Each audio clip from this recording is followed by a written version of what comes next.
Hello everyone, welcome to the Curriculum and Assessment Review webinar. I'm Professor Becky Francis, leading the review, and I'm joined by my colleague Vanessa Ogden, who is one of our panel members for the review. And I'll just be giving a little bit of an introduction to the review before, of course, we turn to take your questions and comments. It's really an opportunity for us to provide information on the review and its progress. So we'll be doing that for about 10 minutes or so, and then on to question and answer with you. So a little bit of intro, as I said. Back in the summer, the new government announced the formation of an independently led curriculum and assessment review to undertake a review of the current national curriculum and statutory assessment arrangements in England. And the review is pretty ambitious in a relatively short time frame. So we're tasked to span from Key Stage 1 right through into Post-16 and to look closely at the key challenges to attainment for young people and barriers that hold children back from the opportunities and life chances that they deserve. And this is inflected by a social justice lens. So we're particularly interested in those who are socioeconomically disadvantaged and or have special educational needs and disabilities. On the 25th of September, we launched a 2-month call for evidence, seeking the views, of course, of young people and their parents, also teachers and leaders and other education professionals, alongside experts and employers and so on, to really seek views on the strengths and weaknesses of the current system and any thoughts about how it could be improved. And those responses will, of course, be an important source of evidence informing the direction and recommendations that the review puts forward in autumn 2025. A little bit on our purpose. We're considering a broad ambition for what every young person should be expected to achieve at age 18, and to review the existing curriculum and assessment mechanisms to determine the best means of achieving that. We seek to be comprehensive. We're going to start from what we wish all young people to achieve at Key Stage 4 and 5 and work backwards from Key Stage 1 all the way back to Key Stage 1 to identify and remove any barriers to achievement. In terms of other facets that we'll be looking at, sorry, I'm just jumping through slides a second here.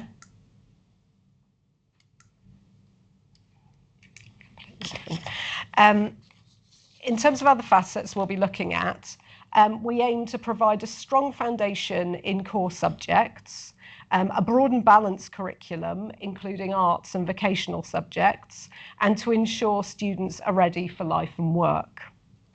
And in terms of assessment and accountability, we'll be focused on capturing the strengths of every student with a balanced assessment system and reviewing current performance measures as well, which are also within our scope. I've said we're taking a social justice lens to the work, so we're going to be focused on equity and inclusion, with special attention to removing blocks to progress for socioeconomically disadvantaged and vulnerable students, ensuring positive outcomes for all. And it's important to just say a word about what's not in scope. The early years foundation stage is out of our terms of reference. It was felt that there's been significant change in the early years foundation stage already, and that is beyond our scope. Also, there are other areas that are outside our terms of reference, including extracurricular activities such as careers advice and so on, work experience, and also enrichment activities. Now, you can see with all of these different areas that are beyond our scope that can be challenging for us because they're often strongly interrelated to the formal curriculum and assessment system. And when we think about areas such as pedagogy or school structure, you can see immediately how those issues are intertwined with curriculum and assessment, and yet we're tasked to focus on the purview of the call for evidence, and that can be of the terms of reference rather, and that can be quite conceptually challenging. There's also other challenges for us to navigate, including other areas that are beyond our terms of reference, including, for example, core school funding or workforce supply. And you'll realise immediately that, of course, if you have a shortage of specialist subject teachers, you know, we can say what we like about the curriculum, but how it is implemented on the ground may be more challenging. So these are all issues that we're trying to navigate as we wend our way forward with the work. I'll just say something about the panel. You can see that we've tried to put the profession and professional expertise at the fore in drawing together our expert panel and covering all the sectors that are in the purview of the review: primary, secondary and post-16. And also particular areas of technical expertise around, for example, assessment, and theoretical expertise around the curriculum as well. I've avoided the temptation of the tokenism of sort of allocating, say, a single employer to represent all employers, or a single young person to represent all young people. But rest assured that we are taking consultation with those different stakeholder groups extremely seriously. We've done various roundtables, especially with young people. We've really enjoyed doing roundtables with young people from different age profiles and different educational experiences right across the country. And we've also done lots of polling, some commissioned by ourselves and some commissioned by other organisations and by the DFE. And we're also reaching out to employers and other stakeholder groups in similar ways. So I think I've said enough about the purpose. I've done this already. So we'll move on now to question and answer, and Vanessa and I will do our best to answer your questions. Thank you. So you can't see me on the screen, but I'm Paul from the department, and I'm going to take questions. If people can go and on the screen, if they use the arrows, which they can see under each of the questions, and then that will sort of bump up the most popular questions, and then I'll take them in groups of 3, and we'll go from there. So at the moment, first question: traditionally subjects such as citizenship, RSHE, PSHE, and wider cultures around personal development are not prioritised in the curriculum review. Will this be a stronger priority within this review? And second question, social and emotional learning needs to be included as core part of the national curriculum. These areas of learning are essential for adult life and would also provide more inclusivity to support the needs of many children with SEND. And then the third one, although early years is out of the scope of the review, is developmentally appropriate practice, for example, the need for play, being considered with Key Stage 1, particularly Year 1? Really interesting. Are there any that you particularly wanted to answer, Vanessa? Or? Yeah, I think the question, particularly around RE, RSHE, and sort of those subjects, I'd also argue that PSHE and citizenship form a really important group of subjects within the curriculum where collectively they give space to students to really be able to grapple with the world outside of their sphere, global education, for example, and global issues, and think about themselves, their identity, and become really confident in that, and therefore able to feel a sense of belonging and really build constructively with social cohesion, you know, it's sort of this kind of society that we want, being sort of peaceful and prosperous and able to be confident in itself and economically competitive. So all of that requires youngsters to be able to think about what's inside them and then think about how they are proud of who they are and interact with the outside world. And I think those subjects give quite a lot of space if really well managed as individual subjects, each with their special character, but collectively, if planned together, can provide this really important space. And that then leads to social and emotional learning, really, because you know, I'd argue that pastoral curriculum, in the sense of you know, is something that's outside of our purview, being sort of pastoral care, but its interface with pedagogy and practice and with the taught curriculum is really important. You can't really have one without the other. It used to be called the hidden curriculum. I don't think it's very hidden, really, or it certainly shouldn't be. If you're going to have really effective schools that really have a social justice, a lens of social justice for those students who don't have as many opportunities as others. So, you know, I think we all regard them as extremely important. If they're not in the purview of the curriculum review, they are certainly things that we are considering as very important factors. Thanks, Vanessa. And of course, the review of RSHE had been precipitated by the department prior to the announcement of the review. So that work is ongoing. And of course, it's work that I know the department takes really seriously. Coming on to social and emotional learning, and also the need for play in the early stages of the in the early years. I guess that already that really highlights the intertwinedness between pedagogy and curriculum. Obviously, we are focused primarily on the curriculum per se,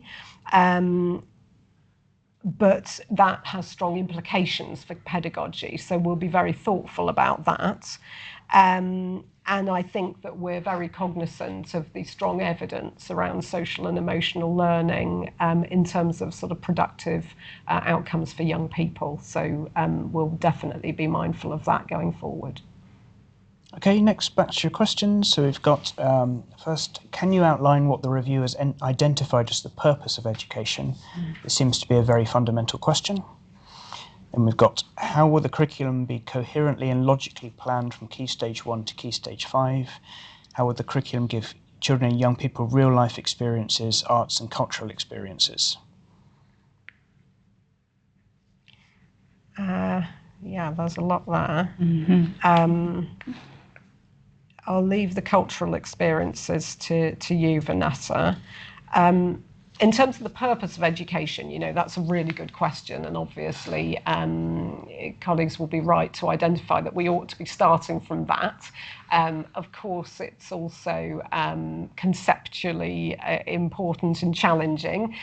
We're really trying to sort of coalesce the panel's combined views on this at the moment, and I think we'll be articulating that in our interim report in early spring.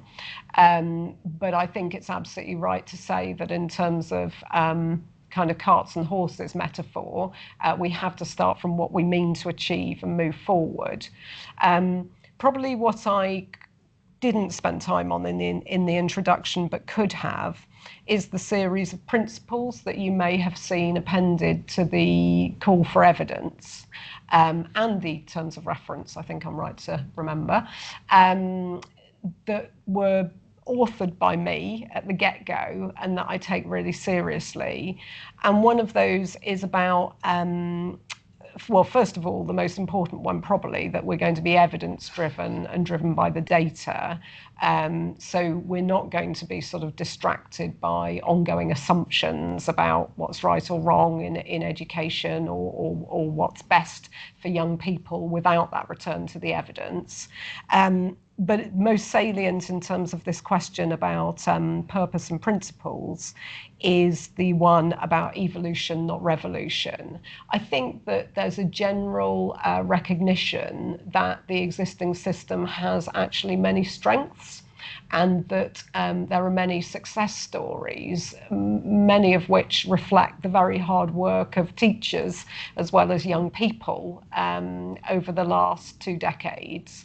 And we're really committed to capitalising on those rather than breaking things. And the other element that's really important is the capacity in the system at the moment, which we all know is very limited. There's obviously the teaching recruitment and retention crisis, but also other issues around resourcing, and all meaning that the appetite for change in the sector is pretty limited. So really we're trying to take a pragmatic approach. But coming back to the beginning of the question, obviously that does need to be also reflective of a vision, and that's what we'll be articulating in the spring. So thinking then about arts and cultural experiences in school, I mean, it's been really interesting actually going round the road shows with Becky and sort of listening a lot to people from outside of the review team, the panel team.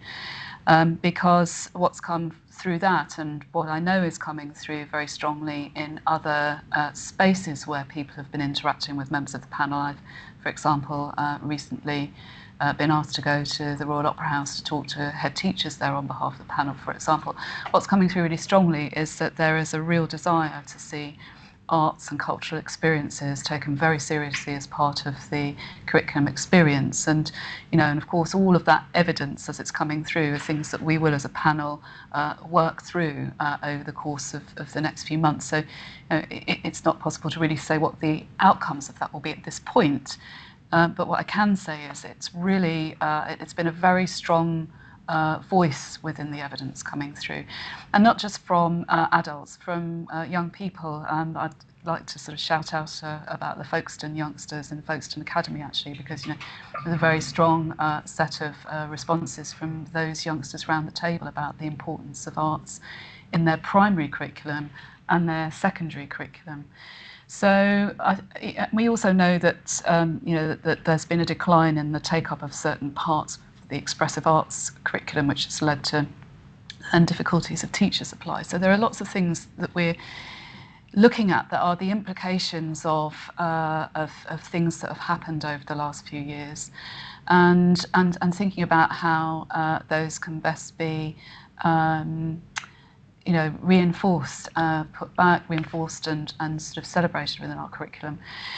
I mean, curriculum enrichment, of course, is not part of the purview of the panel and the review as it stands, but it does have an importance in adding to and filling out the experience of youngsters in school, not just for all children, but particularly for those who fall into the lens that we've been talking about of social justice, where either disadvantage of one kind or another makes it difficult to have access to those things. And so we're very conscious of that, really mindful, and really mindful of these subjects' importance in a life experience that prepares you to be, to quote the Arts Council objectives, because they fund a lot of this work that schools have to engage with, you know, creative citizens, creative communities, really important parts of a civilised society. Great. Okay, we'll take the next batch, and I can see people are getting the hang of using the arrows to bump things up the thing. So please keep doing that. So the first, why does the expert review panel not include any practising teachers from state schools?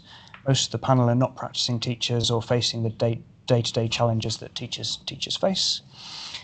When do you anticipate any reviewed reformed qualifications being ready for first teaching? I think there's a sort of follow-up on that, sort of, but broadly, how are we thinking about some of the implementation challenges that the sector will face? And then third one, it has been shown that it's integral to have a meaningful holistic curriculum that focuses on life skills along with academic attempt for pupils with SEND needs. Is there scope for this model to be used within our national curriculum to embed learning for life and work preparation? And they cite sort of examples of project-based learning. Maybe can I leave that one to you? Yes. So thanks for the question about the panel. Well, you'll know that there's at least one practicing teacher on the panel. Fumi from Dixon's Academy is, of course, a proud practicing teacher and chosen for her specific expertise, as well as obviously her being a professional. There's also a couple of very recently practicing teachers, John Hutchinson and Gary Albin. So I feel that actually we're pretty well represented in that regard. Of course, there are other criticisms about representation on the panel, and I guess hopefully people will recognise that you just can't numerically represent everybody, but we really did our best to ensure that there's that diversity of views and experiences, as well as I said, coverage of different sectors and so on as well. In terms of implementation and sort of qualification change and so forth, that's a really good question and quite hard to determine at the moment, especially as we're still, we've only just finished the call for evidence, so then we'll need to digest the evidence and determine next steps. But what I anticipate is that there may be sort of, short-term, medium-term and long-term implications, all of which will need different implementation. Perhaps with some of the earliest sort of lightest touch changes happening in the following academic year, but mostly because we all recognise the different conditions and processes that need to be gone through, taking longer. And of course, all of that I mustn't preempt, that's only if the government actually buys into our recommendations. So there's a series of yes buts that come in before that. So just thinking about life skills and work and pupils with special educational needs, I mean, this is an area, again, that we have been speaking about frequently because it covers every single aspect of the work of the review. It runs through as a seam, really. And of course, the best practice, and I've seen it, in many places where the best practice is about thinking about the implications of, for example, accountability measures and assessment, and the impact that that's had on students with special educational needs and disabilities. That we need to think about finding ways of protecting against, for example. So the issues are complex, but we are really mindful of brilliant work that takes place with great practitioners right across the country, where youngsters, up to the age of 25 actually, because the responsibility doesn't end at 18 for for local authorities, for example, with students that fall into that bracket that fall under their care. It's thinking about those transitional paths all the way through from Key Stage 1, past post 18 and into really meaningful learning and further training experiences for youngsters with special educational needs. Really well supported, thought about on an individual basis, and really given that opportunity to sort of flourish through that very careful attention. So yes, the curriculum review is thinking about that really carefully all the way through. And then there's things around practice that I think we need to think about that are exemplars of best practice that we may be able to signpost reports, or possibly in the report, I don't know, but to signpost some of those places where that kind of work takes place, and you see young people going off and doing really incredible things. And being a vibrant part of our rich and vibrant society that we should have. I just want to just say something about practicing teachers, actually, because I really regard myself as a practitioner. I was with students yesterday talking with a Holocaust survivor. I situate myself in school as a practitioner. I come at the curriculum review actually as a practitioner. And so I think as a panel, whilst I really understand the difference, in definition that you're making there, I think we're all here because, we're immersed in it day in, day out. This really matters to us. So I just want to reassure colleagues out there that that's the case. Great, we'll take the next match, but before I do that, just to say, Becky, we've got more than 1,000 people on the call, which is fantastic. People taking the time out to do this. So, yeah. But the first one, how will the panel determine what will be taken forward from the survey responses? And I think there's a broader theme coming through lots of the questions of what do we really mean by evidence when we say we want to be evidence-driven? And then second one, the digital aspect of the curriculum in how digital tools can be used to support curriculum delivery seems to be missing. And also there seems to be no representation of this on the curriculum review panel. Is this something that the panel will be taking into account? So take those two. Can you just repeat the second one, Paul? Sorry, Yeah. I didn't get that. The digital aspect of the curriculum in how digital tools can be used to support curriculum delivery seems to be missing. And also questions about have we got representation of that skill set on the panel, and are we thinking about it? Thanks. Did you want to take one of those, or are you? Yeah, should I take digital, actually? Yeah. I mean, we really made sure that there was a question on technology in the call for evidence. So I remember we had that discussion so that it was really identified so that if people had ideas or responses they wanted to make about the use of both the use of technology to support assessment, to support more effective means of delivery and assessment around sort of workload and teacher workload, for example, as well as for youngsters and the variety of different sorts of assessment that you can have if you use technology more effectively. That question is there. So, I suppose it's there because, again, this is very much part of panel discussions when we're thinking about subjects, delivery, what the shape of the curriculum looks like. And things that have come through in discussion on assessment, on the call for evidence at the round tables, the assessment burden on young people and the workload burden on teachers.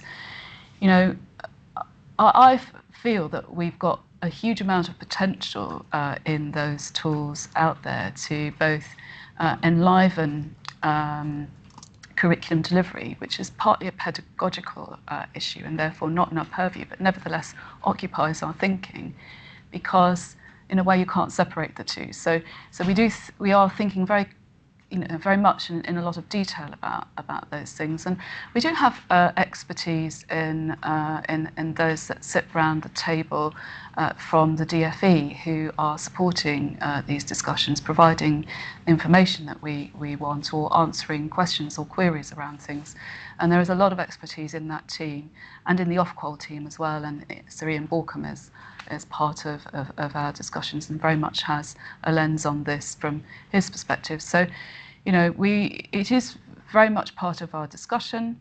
And I think that if there was anything lacking in that, we would be able to find the expertise to help us with that. But I would just continually encourage you to sort of think about technological infrastructure. I mean, that's going to be the key thing, isn't it? If we recommend investment in technological infrastructure in schools, that's a whole other, financial issue, isn't it? So, And that segues brilliantly back to the first question, I think, about implementation, if I understood you rightly, Paul. I guess these questions coming again and again about how will we make things work and so forth. And I know that obviously many, but particularly perhaps teachers, are particularly concerned about, well, what will changes look like on the ground? How will this affect our practice and so on? Unfortunately, that's slightly hard to predict at the moment, as I've said, but to reassure, we are very mindful both of often the challenges and the complexities of implementation and the contextual issues that I've mentioned around capacity and stress on the ground. We're working, of course, closely with officials, that we keep up to date on our thinking and so forth, to try to ensure that things are joined up and that we can be planning around implementation without, as I say, over predicting how our recommendations will land.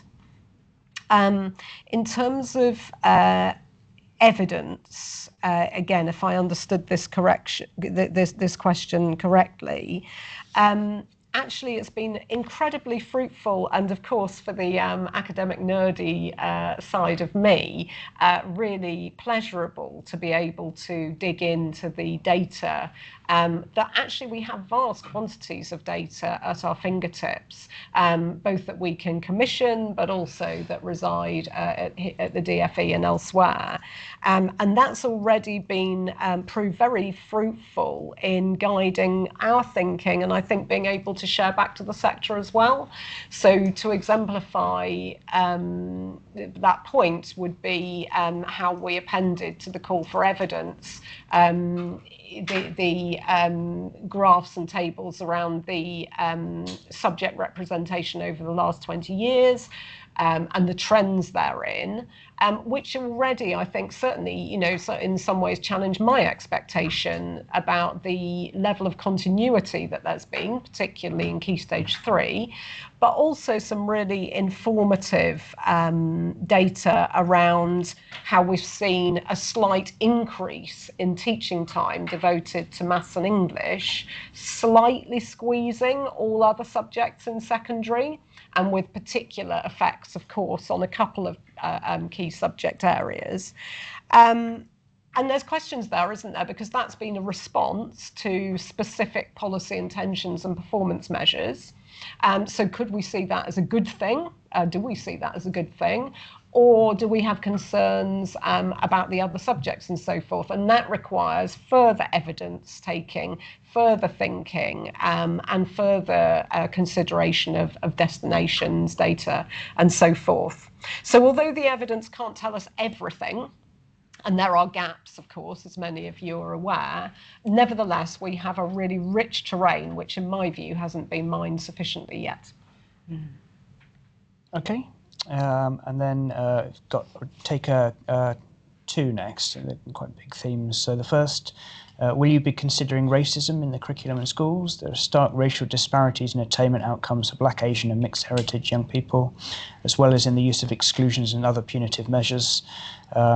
Why is racial justice not included in the social justice focused claim to be at the heart of the review? And then I think another one, when the review is published, will this show which vocational qualifications will continue to be funded beyond 2026 and how to develop, submit new qualifications?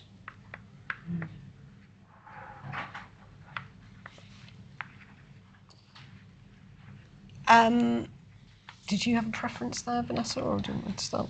I mean, maybe I could just talk about the response to the first question, which is a really important question, of course, about both, well, racial justice across the board,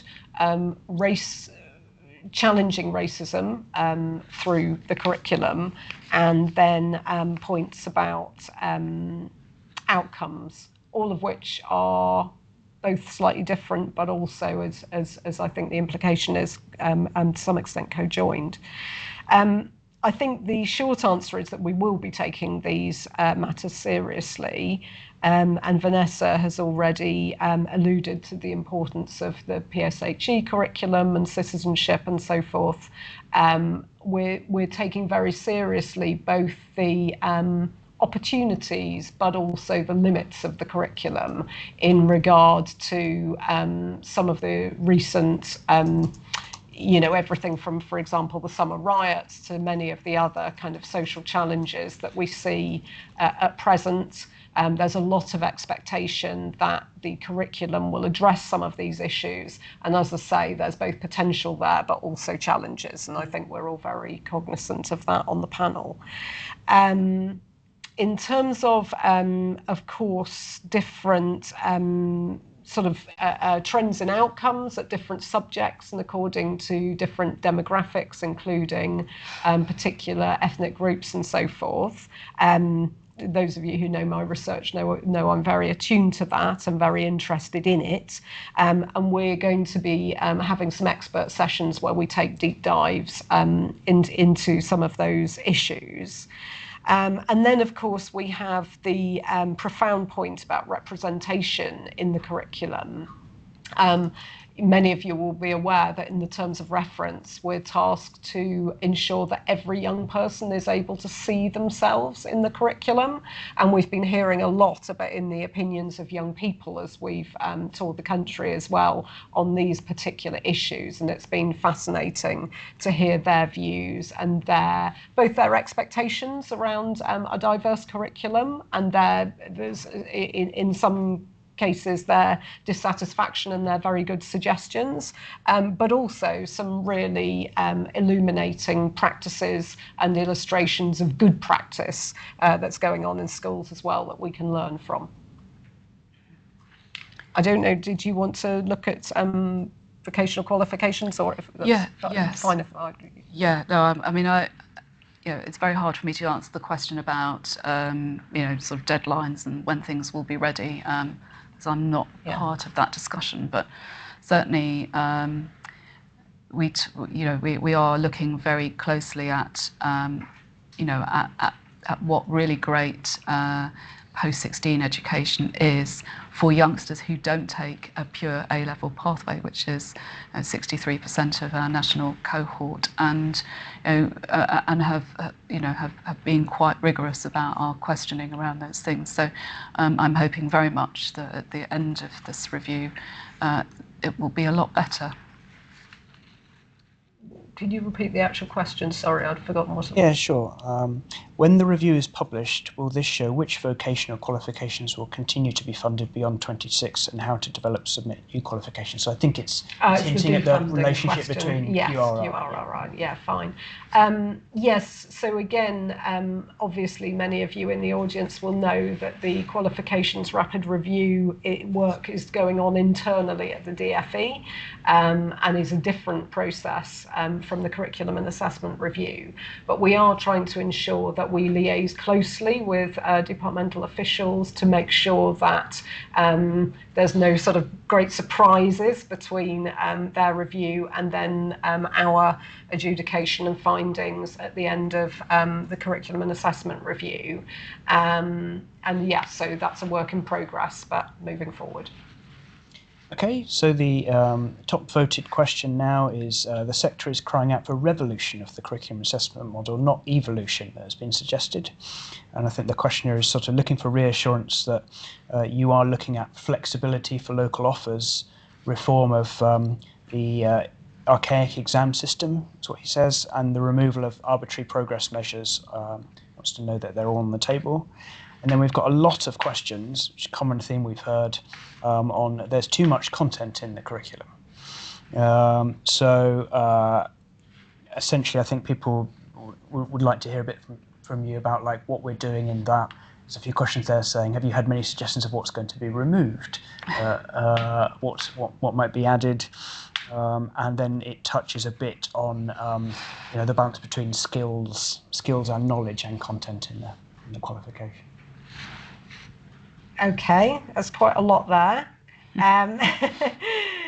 In terms of the,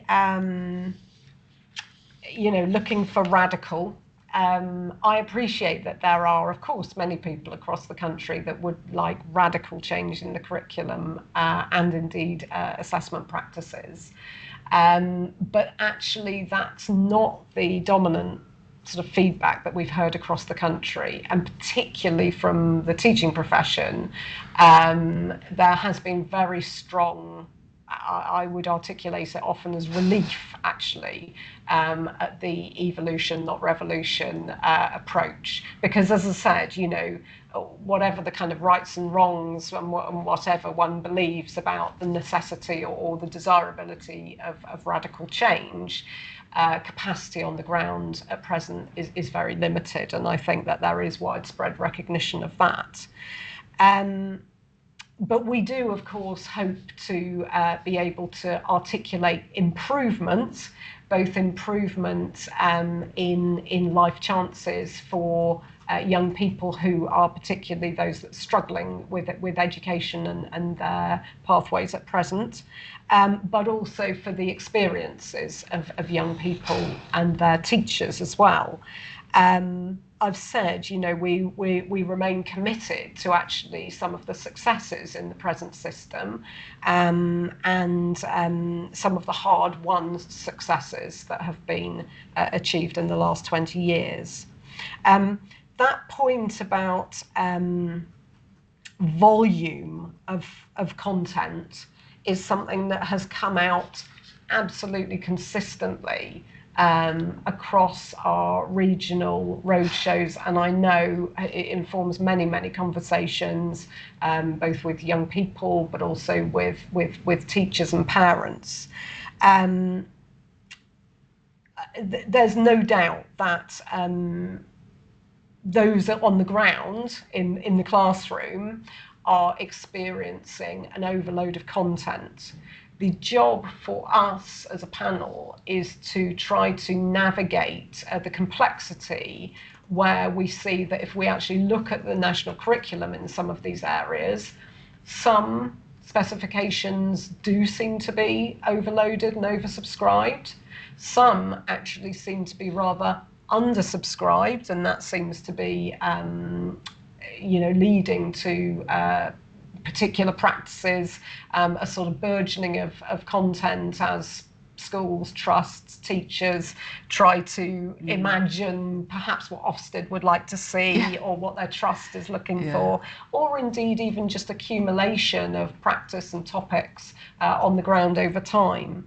So if you follow my point, it's trying to disaggregate what is actually due to over-prescription in the national curriculum, or what might be due to a whole set of other circumstances. And I think that there is an opportunity for the profession in this review, once we've considered and then made our recommendations, to sort of seize the opportunity of that professional ownership of the curriculum, and be able to think, how to manage that on the ground. In an ideal world, that would the slight reduction in any overload would also mean more space for some of the other issues and local issues that are being mentioned both here and in our other evidence gathering. Did you want to pick up on that? So knowledge? Yeah, so I mean, the other thing is that we have been thinking carefully about the balance between skills and knowledge and content within the curriculum. Again, I think it's, we're sort of at that stage where we're looking at the evidence that's coming in. So we've listened to a lot of evidence. There are, a significant number of responses now that have come in written form through the call to evidence, and it's quite hard to answer the question with specificity at this point, because we've got to look at all of that before we can really then start to say, oh, okay, these are the things that are going to inform decisions, and then there'll be an interim report, and then there'll be the opportunity to do further work to make sure that what we're doing in relation to those recommendations is rigorous and of high quality, and is going to yield a national curriculum that, as a nation, we've had a chance to have a national conversation about, but that we can all be proud of at the end. It's a tall order, but we're working very hard at that, I would say. Okay, we'll check the next batch. In terms of inequalities, will there be consideration of rurality and rural deprivation, which is often masked in the statistics? Yeah. Then one on assessment. Public exams assessment has hardly changed since the 1940s, pupils sitting in large spaces answering exam questions. With the plethora of new technology available, are you going to consider diversifying assessment methods? And then the last one, I'll just give you a moment to write it down. With Ofsted reforms approaching, will this review guide Ofsted, or Ofsted guide the review? Is it all right for me to make a start, or did you want I'm happy to take rurality. Great. Yeah. Do you want to kick off with that? So we are really conscious of place and education. In fact, something that I've written about quite recently, in fact, that has been percolating for a long time. Place and the relationship the place has with schools is incredibly important, actually, and one influences the other. You have a sort of dialogic relationship between the two, and of course curriculum sits within that. So we are really conscious not just about rurality but also urban spaces as well, and the challenges that they bring. And I think all of us, we all of us on the panel occupy different spaces in that sort of national patchwork of sort of urban sort of versus rural. So there's a lot of ability to be able to comment with experience from within the panel, work that we've done in both spaces. Certainly, in my case, I've been involved with both.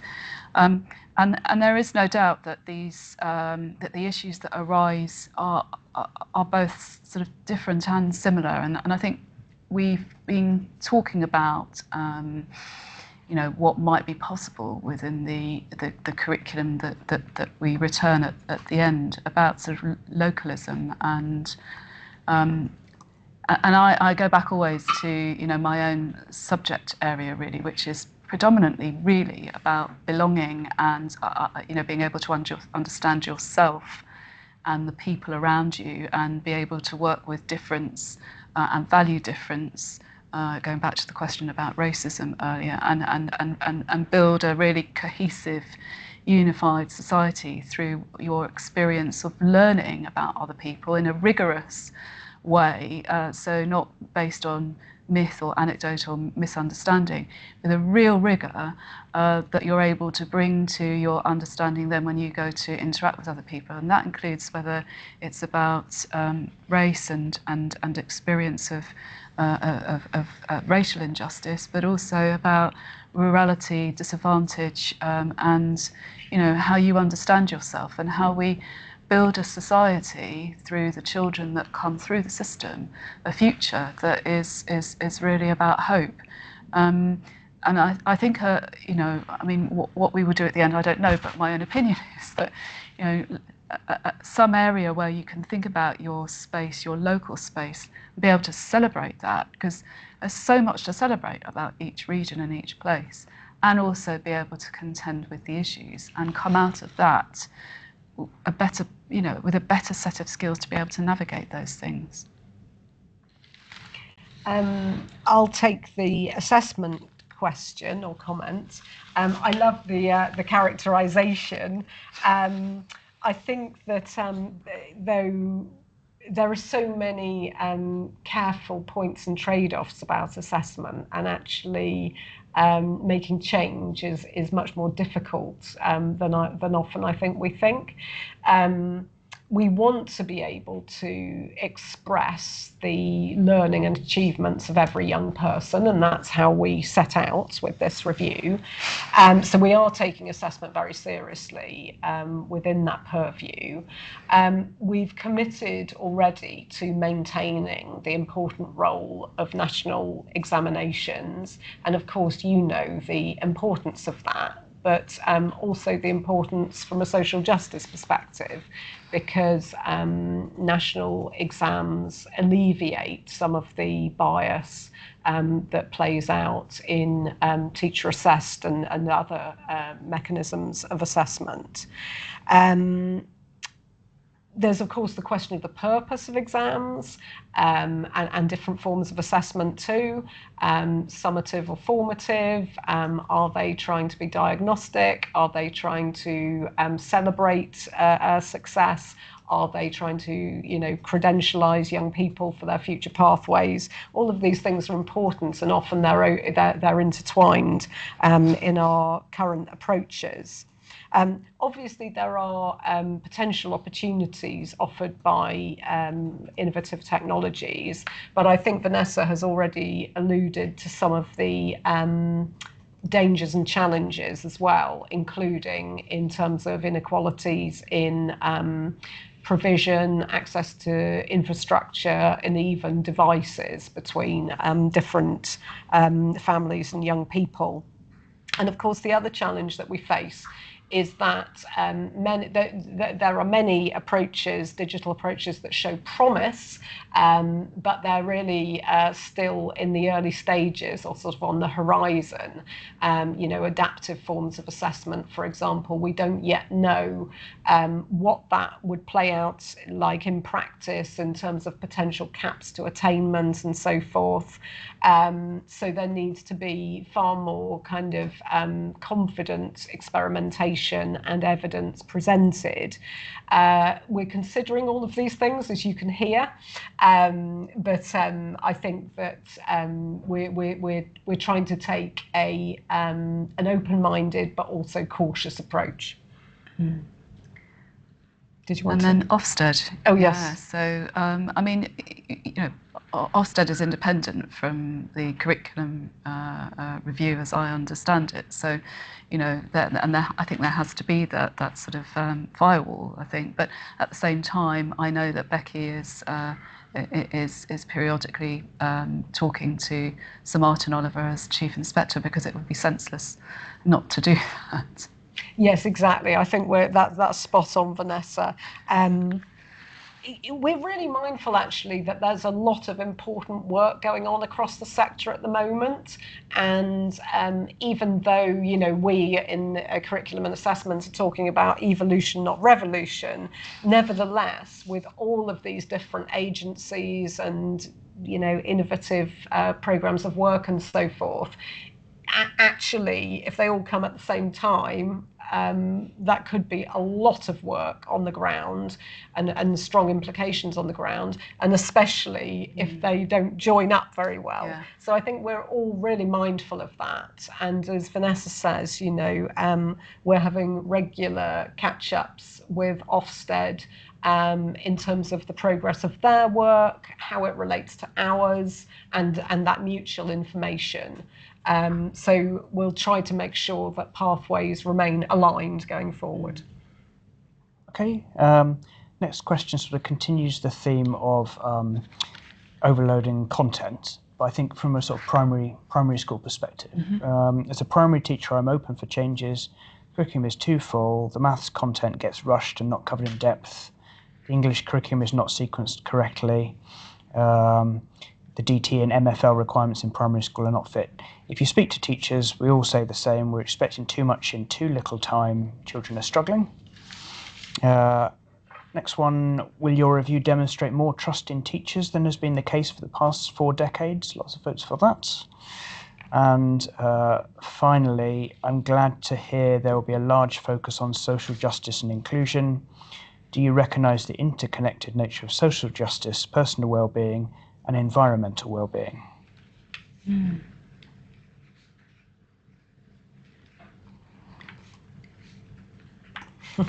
Lots there. Brilliant. Right. Did you want to take any of those? Yeah, shall I take primary to start with? Sure, yeah. As that was the first one. So, we have brilliant expertise in primary, both on the panel, but also in the people that, we're talking to, experts that are coming into roundtables, and also we've had primary colleagues on the roadshows. So primary voice has been strong, rightly. And the overload and sequencing issues have come through. Modern foreign languages came through very strongly in one of the roadshows that I was at. And my own view about design and technology is that we need to think about the curriculum in the sense of the future and the modern world. To sort of not future-proof it, but to actually think about, the impact of emergent technologies that we're all familiar with, and what that will have on working life, and design and technology in particular as a subject, I think, actually. These are, again, questions difficult to answer very specifically at this point, because we have to take account of the evidence coming through. Otherwise, why would we do a call for evidence? It's really important that we're not predetermining the outcome of that analysis. Themes are coming through, but in discussion, but the written evidence people have put a lot of time into it. I know they have because of the meetings that we've been having, and so I really want to pay attention to that evidence before then really formulating very firm judgments about things of my own. And I will be looking at some of that evidence directly. It's not. There's been a sort of a question about whether we would see any of the evidence. Would it just go through a machine? No, we are going to look at the evidence and we are going to consider it very carefully and pay proper respect to the work that has been done to send in those responses. So, with the sequencing then of curriculum, it sort of leads me to think that actually when all of that information is through and we're looking at it in the round of year 1 to year 9 in particular, how is it possible to think about the sequencing over time, over a key stage 1 to 3 period before you even get to GCSEs and then post 16, and think about the space that's there and think about how what we then recommend fills that space in a way that is both possible and thinks about the well-being of children, and purpose learners at the centre. And that, I think, rolls nicely onto the question about trust in teachers. I mean, I hope that both the construction of the panel and also the consultative approach that we've committed to and hopefully exemplified to date really does illustrate that we are deeply committed to consulting the profession and hearing from the profession. It's been hugely impressive when we've been doing our different regional engagement events. In every case, we've talked to focus groups of teachers outside of those engagement events. And really the transformation of the profession in the last couple of decades is phenomenal. We've both seen that, I think, in through our careers. Yeah. We're in such a different place now, and the way that teacher professionals cite the evidence and speak with such authority about their own subject expertise or their own phase-specific expertise and so forth, and actually for us, bring the issues to life, because they can talk about the theory but then exemplify what the challenges and issues are, as well as some of the success stories, as I say, on the ground. All of that being said, it won't surprise anybody, in fact I doubt anyone would disagree, that schooling is, of course, and college is a hugely precious public resource for the public good, which the public buy into through our taxes and so forth. And therefore, it's hugely important that, as well as ensuring high standards to secure good life chances across the board, also schools and colleges are accountable to that end. So I guess it's that, appropriate balance, as usual, of professional autonomy that really gives life to the profession and hopefully improves recruitment and retention, balanced with really rigorous structures that can ensure confidence that we're scrutinising the right things and making progress where it's needed. And then the social justice and sustainability, of course. Yeah, so sustainability, I think no one is surprised that sustainability, climate change, and what's considered to be a climate emergency by many people, and children in particular, is coming through again really strongly as a theme. And so that's something which again has been starting to, not starting to, but has occupied some consideration already. The link between, I'm not sure whether the question was about environmental education in that sense, or whether it was about thinking about social justice, personal development and personal well-being, and the environment that children are living in. I'm not sure whether that was the question, but again, you've heard that we are talking a lot about the impact of decisions that are made at policy level on the well-being of children and families, and sort of anticipating the intended and unintended consequences of those decisions. So they're very much in every conversation that we have. And we recognise that point. Sorry, Yeah. I'm probably just repeating what you've said, Vanessa, but of course the intersection between climate and sustainability and social justice in both local and global terms. So yeah, and the worry that children have. I serve a population that has a large number of people from Bangladesh who live here now, who are very worried about the impacts of climate on their heritage and families who still live there. So, we are, and this is the thing about the curriculum review actually, which we've been talking about a bit as well, is that, we're in a world where, we can get instant access to people across the world in time and space, and we can be with them when things are happening for them in the here and now in a way that wasn't the case when the last curriculum review happened, because things have moved on considerably with technology use like this, webinars, and sort of, being in other parts of the world and talking together at the same time, which just didn't happen before.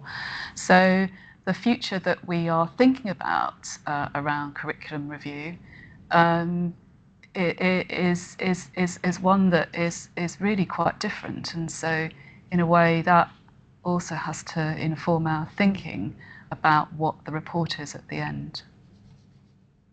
Okay, we've got another 15 minutes to go, so if there's a question you really want Becky and Vanessa to get to, use the arrow to bump it up the list. But at the top at the moment, this came in after you talked a bit about play before, was an ask to sort of, can you say anything more about the details? So what place will be given to learning through play in the Key Stage 1 curriculum, both in years 1 and 2, to promote and aid both brain development and children learning the neuroscience behind play, similar to learning. We just interrupt to say there, Paul. We hear the comments, and the comments are very welcome. But I mean, we're taking the evidence at present, so we probably won't get into the detail on that. Yeah, that's fine. And then there's a question here. It's quite long, but I think this is essentially about saying, how do we avoid the situation where different government comes in, creates a new curriculum, and then it changes? What are we thinking about that? Different mechanisms. And then I'm just reading these out. I don't think you need to come back to them. There's some questions there which have come up the list about, are we considering changes at Key Stage 2 for assessment? I think you've answered that broadly already. And then some questions about very little time in the curriculum at primary to develop learning behaviours, resilience and independence. Again, I think that's coming back on the content. So perhaps have a go at the one about the changes in government, and we'll work our way down the list. Shall I start? Okay. The sort of the political short-termism is an issue for us all, I think. It's obvious why, really, because one elects democratically a government on the basis of things that really matter in a particular sort of point in time, and that brings with it necessarily a political flavour to the decisions that are made, because that's why we elect those people, I guess. So it's a little hard to to sort of completely eradicate that from any report that we produce, because it's not really within our control.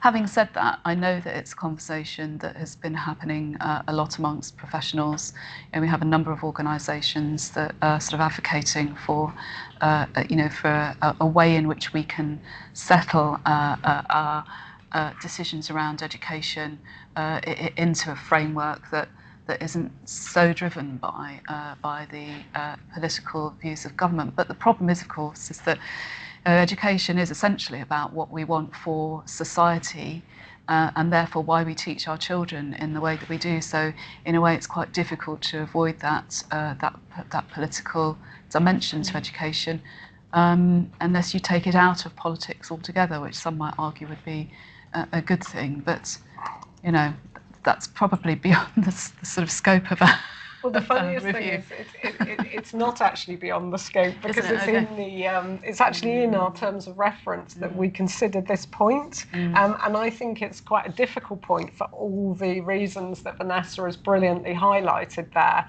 It really is a set of dilemmas. You could keep refreshing the curriculum in a kind of technocratic way, looking across different phases or subjects. Perhaps, you know, you could ask civil servants to do that, for example, on an ongoing basis. But then, of course, you would lose the kind of either the holistic approach we were asked about, you know, the kind of conceptual vision behind change earlier, and that's right, you know, it has to be driven by something, at least periodically, doesn't it? And also, as well as that issue about holism, there's often the suggestion that, well, you know, it needs to be taken away from politics, it should be done independently by experts. But of course, you know, who are those experts? Yeah. All of this, the questions that we've already been considering about representation, about political inflection, about the buy-in to the curriculum through our democratic processes, all come into play. So I think that it is a genuine set of conundrums and more difficult issues than sometimes I think is suggested when people argue these points. But it is something that we're at least asked to think about. And so I think you can see that I don't think we'll be ready to say anything about this in the interim report, but come the final report, we'll be making a statement about it. Yeah, and if I just sort of add, really, when you think about the curriculum and political decisions over the long term, and, you know, I've been in the profession practicing hard for 32 years, and sort of, you know, the ebbs and flows of the decisions that, you know, I know feel like quite difficult weather sometimes. I mean, I've experienced this, you know, like everybody on the call. So, you know, it can feel really difficult, but when you look back over that period of time, there is no doubt that teaching has got better. There is no doubt that standards are higher.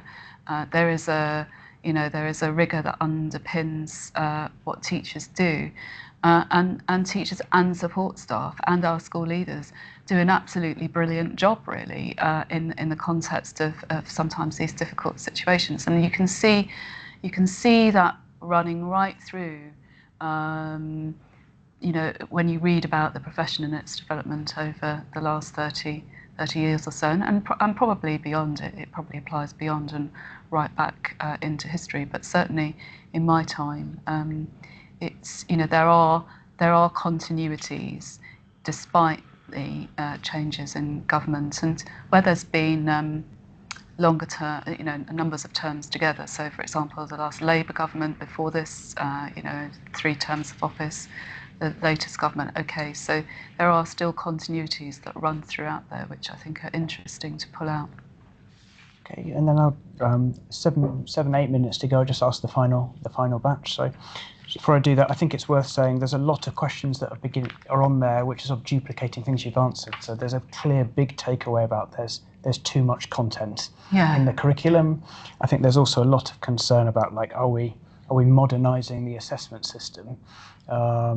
And you know, just aware of how the accountability sort of approaches can nudge schools to doing things. But I think there's one thing I think would be good to touch on is SEND, and a couple of questions. What considerations are being taken to account for pupils who have complex SEND in mainstream schools who are not aligned to the expectations of the national curriculum and therefore not achieve the outcomes at the end of Key Stage 2? And how you ensure the progress of these pupils are being celebrated rather than shoehorning them with a curriculum that does not meet their needs and who cannot assess the Key Stage 2 materials. But I think just something, you know, broadly, and then there's quite a bit about representation within the curriculum, talk about should we be decolonising that curriculum, but also some questions about a women reflected in the curriculum as much as they could. So I think something back on the SEND side and the representation would be good. Did you want? Shall I take representation? Sure, yeah. Yeah. So I think there are really clear issues about representation and whose voices are heard and whose faces are visible that we really need to think very deeply about, and have needed to do so for some time. And schools can do a certain amount fairly autonomously about that. In our trust, for example, we think about it and find ways of ensuring that as much decolonisation as possible happens, and also that women are portrayed and framed in ways that don't further add to the misogyny that women experience within the sort of world in general. We've all got lots of examples of that, but you've only got to watch the news at the moment, and Mohammed al-Fayed and all of those things coming through. It's really important that we take account of that social context for youngsters and think about how we mitigate some of that through the way that we frame our curriculum.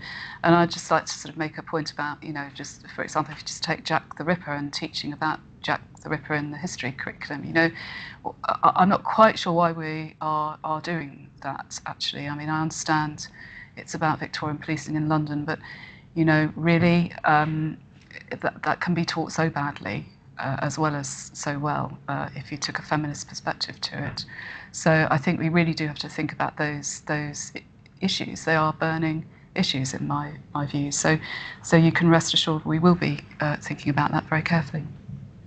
Thanks, Vanessa. And just in response to the questions about SEND, we're taking this really seriously, as you've heard. And of course, one of our panel members is a real expert in this field as well, and has been reaching out to many SEND representative organisations to make sure that those views are properly articulated and heard. Obviously, we're taking that evidence at present, so in terms of, I'm not going to get into a response. I guess a couple of kind of top line remarks. We're all aware of the challenges, both for families and young people, and of course for schools accommodating the increase, as has been said, about young people with complex needs in mainstream. And of course, Tom Rees has recently been appointed as an expert advisor to the government in this area, and will be liaising with Tom as well. We are taking this very seriously as a sort of principle within the review, but I've already been struck by some of the complexity here. And often it doesn't seem to be the curriculum per se that is seen as a kind of the first priority for young people and families. Often instead they cite, for example, assessment and also accountability measures. Those are very complex, challenging issues, as we know. So that gives you an example and an impression of some of the things that we'll be considering as a panel. I think we're I think towards the end. We're sort of at the end of time. I think the one final thing which I can just do a bit of is people saying now the call for evidence is closed. How do people still engage with us? And I think obviously right now we're now taking that evidence and looking at it carefully as we think through the emerging themes. I think after the interim report in the spring, the engagement won't stop, but it will be in different forms and things, and we need to sort of think of what we've heard before we do more on that. And just to assure people, we have not got through all the questions here, but I'm looking at them now. All of that is the stuff that we take into the team and look carefully at as part of that analysis. But I'm not looking at any of the questions and thinking, oh, that's not something that's already come out of the roadshows and all the work that we've done already really strongly. But just, Becky, invite you just to sort of wrap up and... No, I think you've wrapped up really well, Paul. It's very reassuring, actually, to hear both that the questions, as you said, Paul, aren't causing alarm or suggesting lots of things that we've not heard already in our engagement events. And it's also been quite reassuring to me that many of the questions and comments that are arising and that, Paul, you've been capturing along the way very much reflect common themes that we've been hearing again and again, and it's going to be fascinating to see how far those are represented in the response to the call for evidence, but I've no doubt that many of them will be very strongly, because they've been very consistent across the country. So I'd really just like to finish by saying how much we value your time. The level of engagement in what genuinely has felt like a national conversation has been really profound and inspiring. We're very cognizant of the opportunity here, the opportunity to improve standards, outcomes and experiences for young people and for teachers on the ground. So thanks so much again for your engagement and your time today.